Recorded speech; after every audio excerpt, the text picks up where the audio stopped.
Hello dear student, welcome to our YouTube channel economics study point.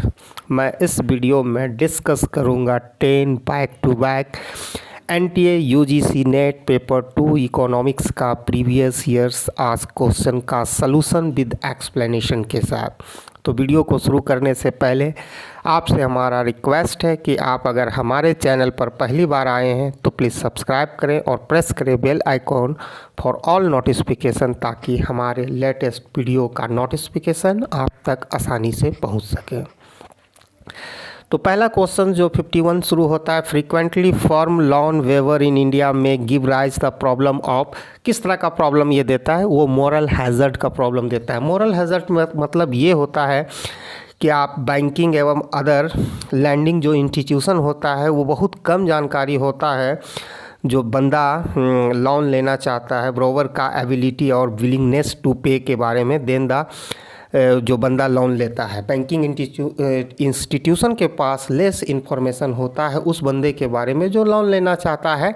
उसकी दो चीज़, ability और willingness to पे, जिसके कारण ये मोरल हैज़र्ड का प्रॉब्लम क्रिएट होता है। या आप दूसरा तरह से भी मोरल हैज़र्ड का एग्जांपल लिया जा सकता है। जैसे आपका अपना कार है, आपने कार को इंश्योरेंस करा लिया, ठीक है, तो आप केयरलेसनेस आपका बढ़ जाएगा। कि क्योंकि इसलिए बढ़ जाएगा कि कार को आप बहुत ही केयरलेसली केयरलेसली ड्राइव करोगे, क्योंकि ये आपको दिमाग में ये बैठ जाएगा कि किसी तरह का डैमेज अगर एक्सीडेंट से होता है तो इंश्योरेंस कंपनी इसका पेमेंट कर देगी। लेकिन इंश्योरेंस कंपनी के पास कोई ऐसा मैकेनिज़्म नहीं होता, सिस्टम नहीं होता जो ऑब्जर्व कर सके आपका बिहेवियर, जो केयरलेसनेस का। तो इसी कारण से मोरल हैज़र्ड का प्रॉब्लम क्रिएट होता है। फिर है the presumption that costly new knowledge would be under supply by the private sector is the vest of the essential characteristic of new knowledge. तो ये होगा non rivals and non excludable.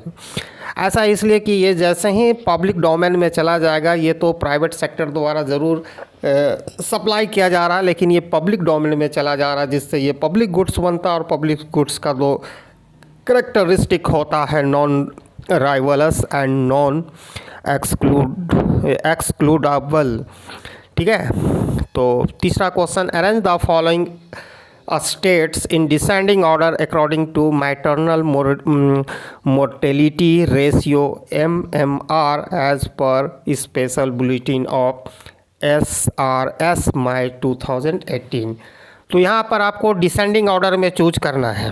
तो descending order में choose करोगे तो आपका जो ये क्वेश्चन 53 का डी ऑप्शन आपको चूज करना है डिसेंडिंग ऑर्डर में, ठीक है, असेंडिंग में नहीं। तो सबसे कम कहाँ पर है? MMR, ठीक है। तो पहला होगा असम, दूसरा मध्य प्रदेश, उत्तर प्रदेश, तीसरा में मध्य प्रदेश और दूसरा बिहार, यानी D is the correct answer. उसके बाद आपको चलना है 54 क्वेश्चन से, which of the following is not an objective of marginal cost of fund based lending rate MCLR।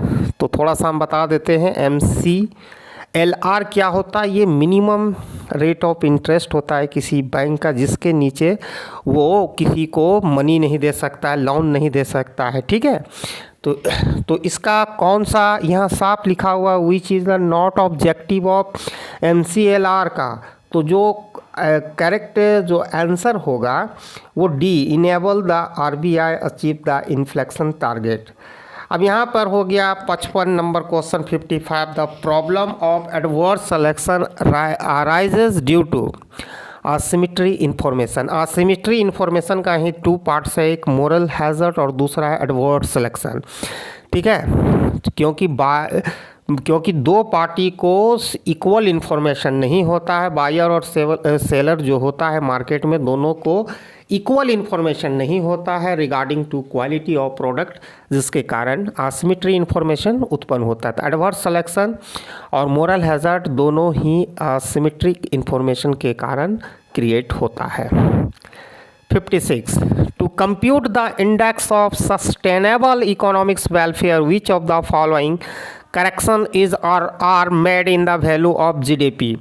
जब भी सस्टेनेबल इकोनॉमिक्स वेलफेयर होगा तो क्या करना है, सब्ट्रैक्ट करना है the cost of environmental degradation, यानी correct answer is A B.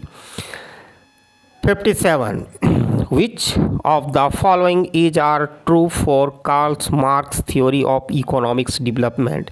तो इसमें जो Karl Marx theory of development में पहला जो है mode of production change independently, बाकी relation in production change independently, ये रॉन्ग है, सिर्फ A is the correct answer. In the context of the transformation of aspirational district program, consider the following statement. ठीक है, तो ये प्रोग्राम क्या क्या करता है? There are 115 district in this program. Correct. The core strategy of this program is a convergence, collaboration, and competition. Second is also correct. And third one, there are 49 key performance indicators to measure the progress of district. यानी इसमें तीनों का तीनों वो programme के लिए fit है, सही है, इसलिए B is the correct answer. In the basis of new classical growth model where does the growth equilibrium occur? तो कभी भी न्यू क्लासिकल ग्रोथ मॉडल में जो इक्विलिब्रियम ग्रोथ जो होगा कहाँ आकर होगा? जहाँ पर investment per worker is equal to saving per worker, ये याद रखिएगा.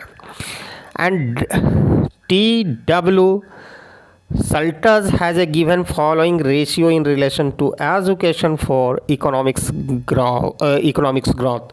तो इसका करेक्ट आंसर होगा education labour, education income and education investment ratio. Correct answer is A B. Thanks for watching my video till end. जय हिंद.